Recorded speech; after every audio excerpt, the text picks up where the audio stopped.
dire de quelle commune vous êtes et à quel titre vous parlez, si vous êtes membre d'une association, simplement un riverain ou un professionnel.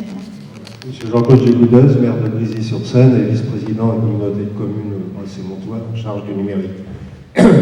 Nous sommes dans une zone, dans un parcours, disons, qui est impacté, disons, par les travaux du grand gabarit. Depuis de nombreuses années, je demande au service du département et à VNF qu'est-ce qu'il faut répondre aux personnes qui risquent d'être impactées, notamment dans les 12 habitations qui sont prévues.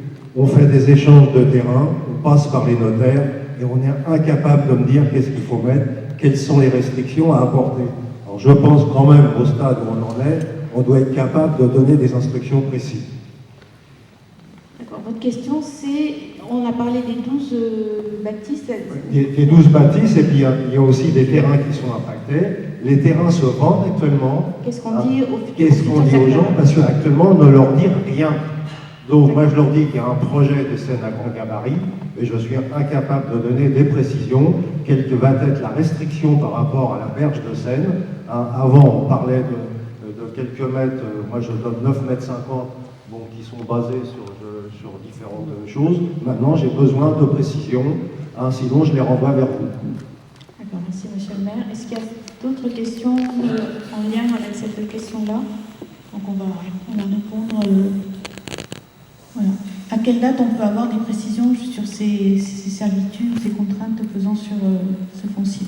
Alors, les précisions précises, on les aura à l'issue de la déclaration d'utilité publique, puisque c'est la déclaration d'utilité publique qui, en fait, définit le faisceau dans lequel le projet va se réaliser, donc qui, en principe, définit précisément les terrains susceptibles d'être impactés par le projet. Il reste que, d'ores et déjà aujourd'hui,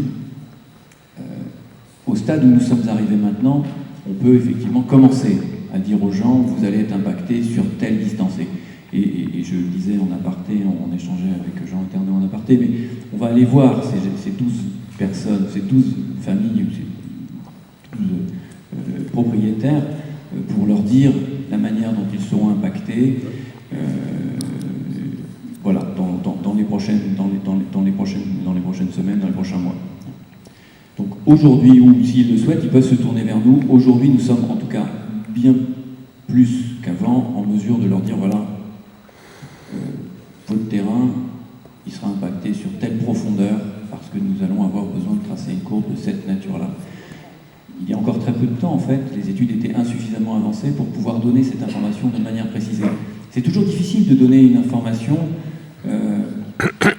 quand on la maîtrise pas pleinement, parce qu'on peut faire naître de faux espoirs. Les gens peuvent se projeter, reconstituer leurs ambitions sur la consommation de leur terrain, sur la manière dont ils vont vouloir implanter une nouvelle habitation, une nouvelle résidence.